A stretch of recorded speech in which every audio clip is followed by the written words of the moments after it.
sunod mga kababayan na ito, napaka-excited nito. Excited to mga kababayan. Bakit? Ito yung sunod. Amy Marcos. Mapapalunok ako ng ano eh. Inom muna ako tubig ha mga kababayan. Amy Marcos at Sara Duterte. Ito, inom muna ako tubig kasi mahirap eh.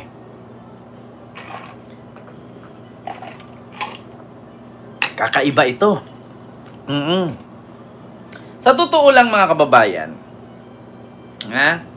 si Amy Marcos at si Sara Duterte, may kumakalat ngayon na picture na kung saan isang nagmamay-ari ng Pogo sa Cebu na inaresto, may picture na kasama si Amy at si Sara. So ano nga ba ang koneksyon ni Amy at ni Sara sa Pogo owner na inaresto sa Cebu? Nako po, eto na mga kababayan. Eto po mga kababayan, pakinggan nyo po. Ito pakinggan ninyo ang naturang balita na ipaparinig ko sa inyo. Ito po. Wait lang ha. Asaan ba yung volume nito? Hindi naman nakikita. Ito ba yung volume dito? Bakit hindi siya lumabas? Ito. Mga kababayan. A new battleground in the government's crackdown on illegal pogos. The resort's owner, Chinese national Zhao Lao, was among those arrested in the operation over the weekend. PAOK says Zhao tried to wiggle his way out by attempting to bribe its spokesperson, Winston Casio. Lao cannot speak any English, so the negotiation was done through his 17-year-old granddaughter, who also acted as his interpreter. Didn't we have another way to fix this problem? There's nothing that we can do, but just wait for the process to proceed. Casio confirmed the bribery attempt when he spoke to BNCs at the forefront on Monday. This guy is obviously guilty. He has already attempted to bribe me 3 times as of last night. He made his 3rd attempt to bribe me to allow to just let him go. So obviously this guy is caught red-handed. And 4, if I'm not mistaken, 4 different Chinese managers, team leaders, were caught in this particular operation. Numerous cell phones used for various scams and a script that the Pogo workers used to entice their victims were among those seized by authorities. There were other intriguing items found inside the Tourist Garden Hotel. This is the Tourist Garden Hotel in Lapu-Lapu City. So nakita nyo mga kababayan, isang Pogo na inaresto. Pero yung inarestong Pogo, ayan, kasama si Sara Duterte. Kita nyo? Si Sara Duterte, kasama po siya ng anak ng inarestong Pogo. Ito po yung inaresto, ito po yung anak, ayan po si Sara. Ano nga ba ang koneksyon? Cebu Pogo Read uncovers photo of arrested owner's son with Sara Duterte and Amy Marcos. Nako po, mga kababayan, delikado ito. Malaking questionable ito. Malaking katanungan ito. Bakit may picture si Sara Duterte at ang anak ng Pogo owner na Chinese national na inaresto sa Cebu? Kita ninyo? So bukod dyan mga kababayan, ito pa yung ibang video or ibang picture. Basahin ko lang mga kababayan. Pinakita ko lang sa inyo yung naturang video na inaresto. So ito po ay galing sa Politico. Ito po ay Politico News bang tawag dito? Or Politico website.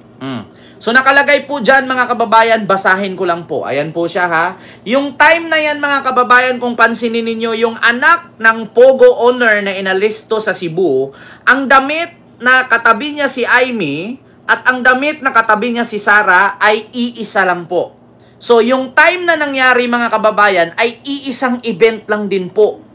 Magkaparehong araw, magkaparehong petsa. Hindi man magkapareho yung oras, may agwat man, pero kasama po nila. So, ano nga po ang ibig sabihin yan kung bakit nakapagpa-picture ang anak na inaresto ng Pogo owner sa Cebu?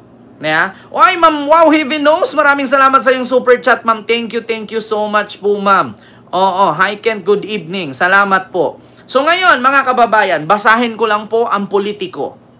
Ayan. Feeling close, owner of Cebu Pogo photograph with Sara Duterte and Amy Marcos. The owner of the Philippine Offshore Gaming Operator or Pogo raided by the authorities in Lapu-Lapu City, Cebu on August 31 appeared to be part of the same social circle as Vice President Sara Duterte, Senator Amy Marcos. Ayan. 2 photos showing Chinese national Xiao Lao with Marcos and Duterte were among the items seized by law enforcers during its raid of the Pogo at Tourist Garden Hotel. Billionaire News Channel Politico's sister media outlet exclusive obtained access to the photos. The photographs appeared to have been taken on the same event based on Lao's outfit. The pictures were undated. Duterte and Marcos have yet to comment on the photo. Nako po, mga kababayan, sabi ko na nga eh. 'Di ba? Sabi ko na eh. Kaya pala todo dikit si Baba eh. Kaya hindi niya mabitaw-bitawan ng mga Duterte. So paano po i-explain 'yan? Ako hindi ko po inakusahan silang dalawa. Kasi bakit? Narinig nyo naman po kamakailan lang mga kababayan nung unang suna ni PBBM na ang sabi niya sa kanyang State of the Nation address, ang Pogo ay ibaban. Arestuhin ang mga lalabag sa batas. So inaresto nga po ang nagmamayari ng Pogo na mag-ama doon sa Cebu na pinapangalanang si Xiao Lao, isang Chinese national. So bakit nga po nakasama ni Sara at ni Amy yung anak ng inaresto na Chinese national na si Xiao Lao na isang Pogo owner dyan sa Cebu? 'Di ba? Kaya nga pala. So, kaya nga maraming nagtatanong, bakit dikit ka ng dikit dyan? At bakit halos kinakalaban mo ang iyong kapatid? Kasi pala, meron din palang something. Yeah? Kaya nga man pala.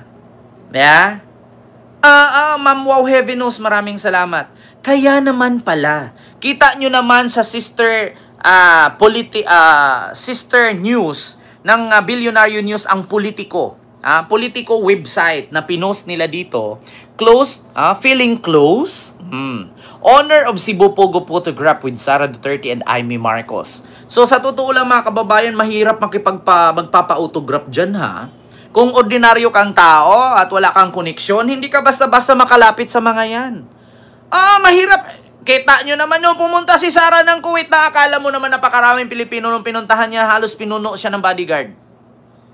Nakaganyan yung mga bodyguard, tapos ang luwag naman ng upuan, wala naman tao. Yeah? Yun pa nga lang, walang katao-tao yung upuan. Pinalibutan ka na ng napakasandamakmak na bodyguard. Ito pa kaya? Di ba? So ano ang ibig sabihin nito? Bakit na kasama nila sa picture yung inaresto na Pogo? Kayo na lang po ang humusga, mga kababayan. Ayaw ko po magsabi, ayaw ko maglagay dyan ng anumang salita, pero bakit nakasama nila ito? Anong ibig sabihin nito? Diba? Ano nga bang ibig sabihin? Bakit nakasama nila? Anong meron? Bakit ganun? Na? Sabihin niya ng dalawa na yan, picture lang naman, kaso yan Pogo inaresto. Kaya nga 'di ba, Benji Clareza, kung sinong umitlog yun ang pumuputak. Sabi ni Loretta Wing. Parang mali naman po 'yan, Ma'am Loretta Wing. Kung sino atang pumutak yun yung nangitlog. Yeah? O baka sponsor, friendship sila. Kita nyo naman, sabi pa nga dito, Lao was arrested during the raid of the Pogo by joint operatives from the National Bureau of Investigation and the Presidential Anti-Organized Crime Commission. He reportedly tried to bribe his way to freedom according to PAOK spokesperson Director Winston Casio. Yeah, kita nyo mga kababayan? Ayan po.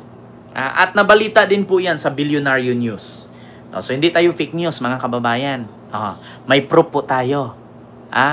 Hindi po yan pwede nating sabing edited yan. Hindi po natin pwedeng sabing fake news po yan. Bakit? Ibabalita ng Billionaire News? Ibabalita ng Politico? Na sister news outlet ng Bilyonaryo? Ito sabihin fake news yan. Wait lang. Ayan mga kababayan. Ito. A new battleground in the government's crackdown on illegal pogos. The resort's owner, Chinese national Zhao Lao, was among those arrested in the operation over the weekend. PAOK says Zhao tried to wiggle his way out by attempting to bribe its spokesperson, Winston Casio. Lao cannot speak any English, so the negotiation was done through his 17-year-old granddaughter, who also acted as his interpreter. Didn't we have another way to fix this problem? There's nothing that we can do, but just wait for the process to proceed. Casio confirmed the bribery attempt when he spoke to BNCs at the forefront on Monday. Kita ninyo, mga kababayan, August 31 inaresto. September 4 pa lang yata ngayon, September 5. So, isang linggong nakalipas. Ang tanong, bakit may picture na kasama si Baba at si Explorer? Yun lang, mga kababayan, yung aking tanong.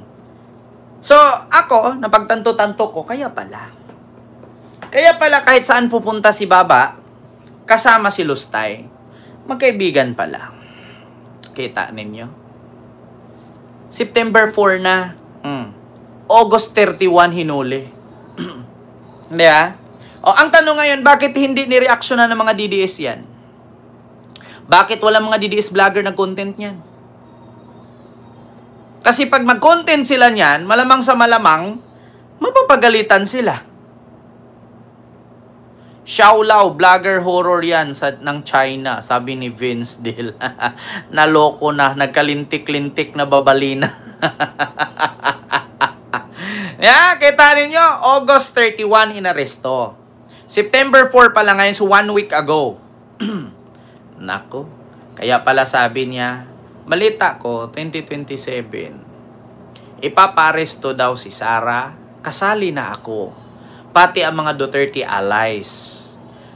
Kasi ang dahilan niya doon, para hindi daw makatakbo sa 2028 presidential election. Yun lang dahilan kaya kayo papahuli? Yan lang ang dahilan kaya kayo ipapakulong? Para hindi kayo makatakbo sa 2028 presidential election? Or sadyang may tinatago kayong kakaiba at kababalaghan? Hindi naman po siguro po pwede mga kababayan na ipagtanggol siya ni Pangulong Bongbong Marcos. Sabi ko nga sa inyo mga kababayan, dati wala kaming bigas. Kung nandyan man yung mga tsahin ko nanood sa akin, huwag kayong magalit, totoo yan. Dati, kakahiwalay lang ng nanay at tatay ko. Naghiwalay ang nanay at tatay ko, sumama kami sa nanay ko. Ngayon ang sabi ng nanay ko, pumunta ka sa tsahin mo, pwede mahingi ka ng bigas or else utangin mo na lang. Pag nagkaluwag-luwag tayo, bayaran mo. Alam niyo ang sagot sa akin ng tsuhin ko, asawa ng aking tsahin? Sabihin mo sa nanay mo, magkapatid sila sa dugo, pero hindi sa lamesa at sa bulsa. So, umuwi ako sa bahay, wala akong dalang bigas. Bakit? Kasi ang sabi, magkapatid daw ang nanay ko at tsahin ko sa dugo, pero hindi sa lamesa at sa bulsa. Ngayon mga kababayan, ano nga bang connection doon? Hindi porkit kapatid ni Marcos Jr., si Amy Marcos, ay kung gagawa ng kababalaghan or kasalanan si Amy Marcos, ay ipagtatanggol ng kapatid niya. Hindi po ganun. Masisira po ang kapatid niya. According nga kay PBBM, walang kaikaibigan, walang kamakamag-anak. Kahit malapit ka man sa presidente, kung may kasalanan ka, kailangan mong managot. Yan ang sabi ni Jose Claire Castro.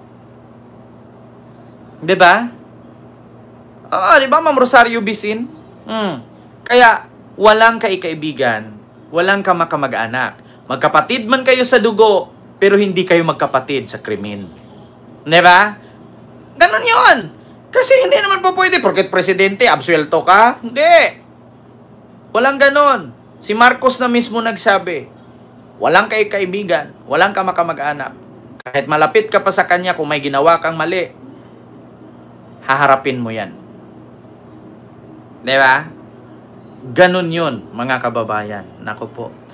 Ngayon nga, tinirada nga ni Amy si BBM. Ang sabi, di ba presidente ang nagbigay sa inyo ng utos na ganyan-ganyan? Sinagot siya nung isang sekretary. Sabi niya, hindi po ma'am. Hindi po presidente ang nagbigay sa amin yan. Yung secretary po ang nagutos sa amin yan. Sinagot siya. Si Amina ba yun? Si Amina ba yun na hindi talaga magpapatalo? No, ma'am! Walang kinalaman ng presidente dito. Hindi presidente ang nagutos sa amin. Yung secretary ang nagutos sa amin. Si Amina ba yun?